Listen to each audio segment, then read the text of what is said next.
Le conflit au travail, c'est un peu comme une petite étincelle qui, si on n'y prend pas garde, peut vite embraser tout un service.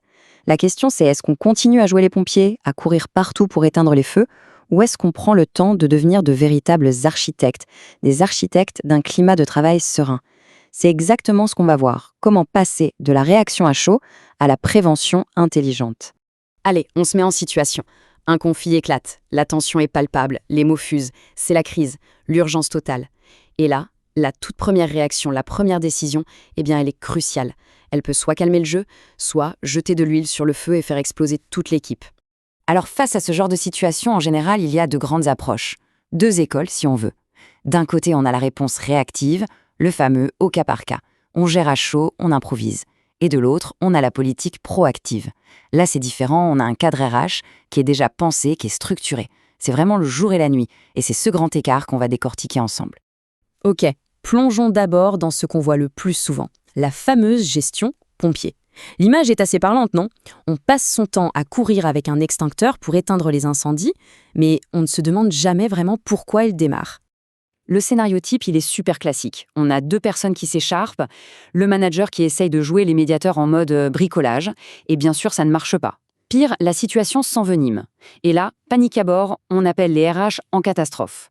Le résultat de tout ça, eh bien, sans méthode claire, sans aucune trace de ce qui a été fait, le conflit s'installe, il pourrit, et il finit par contaminer tout le service. Le truc, c'est que cette façon de faire, ce n'est pas juste inefficace, c'est carrément dangereux, c'est un vrai piège qui peut coûter très très cher à l'organisation et aux gens qui y travaillent. Regardons d'un peu plus près ces fameux risques. D'abord, et c'est le plus important, les risques humains. Parce que c'est bien de ça qu'il s'agit au final. Quand on gère au cas par cas, on crée inévitablement des inégalités de traitement. Pourquoi lui et pas moi? Et ça génère un profond sentiment d'injustice. Des tensions qui ne se voient pas forcément, mais qui sont bien là, qui couvrent, et le moral de tout le monde qui plonge. C'est un véritable poison qui se propage petit à petit. Ensuite, attention, les risques juridiques. Et là, ça ne rigole plus. L'employeur, il a ce qu'on appelle une obligation de sécurité vis-à-vis de ses salariés. S'il n'y a pas de procédure claire, comment justifier tes actions? Comment prouver qu'on a bien fait les choses? Imaginez une accusation de harcèlement, sans aucune traçabilité des décisions prises. La défense de l'entreprise devient extrêmement fragile. C'est une porte ouverte à de gros problèmes. Et finalement, il y a les risques pour l'organisation elle-même. Déjà, c'est une perte de temps et d'énergie incroyable. Les managers, les RH, tout le monde est happé par l'urgence et ne fait plus son vrai travail. Mais le plus grave, en fait, c'est que l'organisation n'apprend rien de ses erreurs. Chaque nouveau conflit, c'est comme si c'était le premier. On recommence à zéro, encore et encore, sans jamais s'améliorer. Bon, le constat est assez clair. La gestion pompier, ça ne marche pas et c'est risqué. Alors comment on sort de cette spirale? Eh bien, la solution, c'est de faire un virage à 180 degrés. On va poser l'extincteur et cette fois, on va sortir les plans. On va devenir des architectes. Une politique RH structurée, qu'est-ce que ça veut dire concrètement? C'est tout simple, c'est un mode d'emploi partagé par tous. Un document de référence qui dit clairement comment on gère les conflits. C'est écrit, c'est d'officiel et surtout, ça garantit que tout le monde sera traité de la même façon. On sort de l'improvisation pour entrer dans un cadre juste et prévisible. Et la bonne nouvelle dans tout ça, c'est que ce n'est pas si compliqué à mettre en place. On peut résumer la démarche en 3 grandes étapes. 3 verbes d'action pour opérer cette transformation. Ces 3 étapes, les voilà. Cadrer, outiller et former. Retenez bien ce trio, c'est vraiment la clé de voûte de toute la stratégie. Cadrer, outiller, former. Allez, on regarde ce que ça veut dire concrètement. Première étape, cadrer. Là, l'idée, c'est de poser les fondations. On rédige, noir sur blanc, la règle du jeu officielle de l'entreprise. On y définit clairement qui est responsable de quoi, quelles sont les grandes lignes directrices et les différentes étapes d'un processus de résolution. Plus de flou, plus de « on verra bien ». Tout est clair pour tout le monde.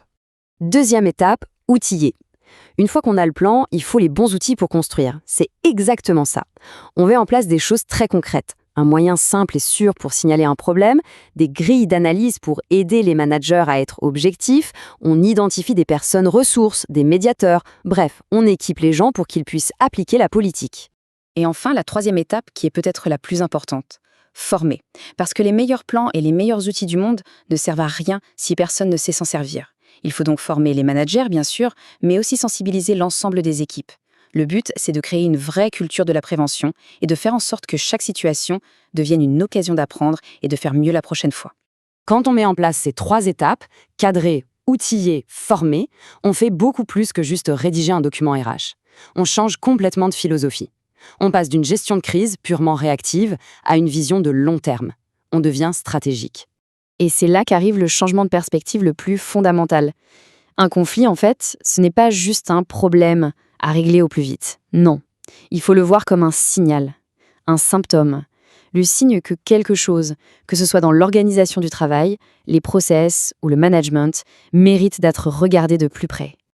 Et les bénéfices de cette approche, ils sont énormes.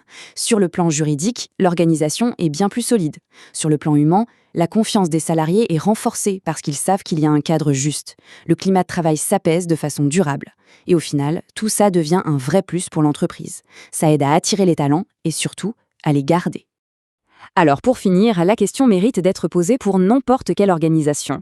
Qui sont les figures dominantes? Des pompiers, constamment en alerte, courant d'un incendie à l'autre, ou bien des architectes, qui prennent le temps de concevoir et de construire un environnement de travail solide et serein?